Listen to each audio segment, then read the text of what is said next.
আসসালামু আলাইকুম। সবাই ভালো আছেন আশা করি। আমরাও ভালো আছি আলহামদুলিল্লাহ। আজকের ভিডিওটা দিনের বেলা করার ইচ্ছা ছিল, কিন্তু অফিস থেকে এসে অনেক কাজের চাপে দিনের বেলা করা হয়ে ওঠেনি। তো আজকে ভিডিওটা করার একটি মূল উদ্দেশ্য হলো যে গ্রামে যে মানুষ বাস করে তাদের মাঝে যে সম্প্রীতি এখনো বিদ্যমান, সেটাই মূল বিষয় আজকে ভিডিও। যে আমার সামনে দেখতে পাচ্ছেন কিছু সবজি, যার অর্থনৈতিক মূল্য হয়তো সামান্য, কিন্তু ভালোবাসার মূল্য আসলে অনেক বেশি। এই যে দেখছেন, আজকে এক প্রতিবেশী একটু লাউ দিয়ে গেছে, তাদের ক্ষেতের লাউ।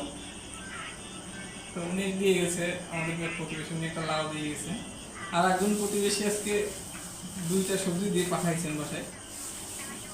ওনার বাসা আমার বাসা থেকে বেশ খানিকটাই দূরে। তারপরে ওনার ছেলেকে দিয়ে পাঠাইছেন। ওনার ক্ষেতের পটল দেখতে পাচ্ছেন অনেক সুন্দর এবং ফ্রেশ। সাথে উনি ওনার ক্ষেতের ডাটা পাঠিয়েছেন। এটা খুব, আমি যখন অফিস থেকে এসে দেখি তখন দেখি অনেক তরতাজা ছিল, কিন্তু ভিডিও করতে দেরি হয়ে গেছে, দেখা এখন একটু হয়ে গেছে। আর আমার বন্ধু বাসা থেকে আসছে পাকা কলা, এটা অনেকগুলোই পাঠাইছিল, আমার ছেলে মেয়ে খেয়ে ফেলছে অনেকগুলা, আর এখন এগুলো আছে।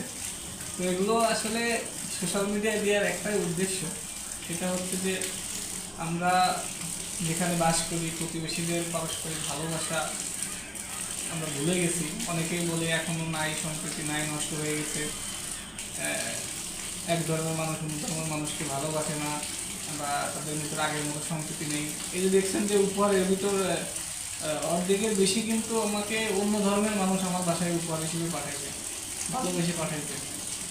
তো এখনো আসলে মানুষের ভিতর ভালোবাসা আছে, সম্প্রীতি আছে।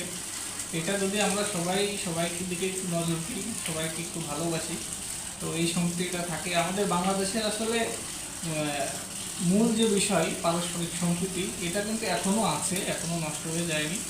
তো আমরা চেষ্টা করব সবার সঙ্গে ভালো সম্পর্ক বজায় রাখার, সম্প্রীতি বজায় রাখার।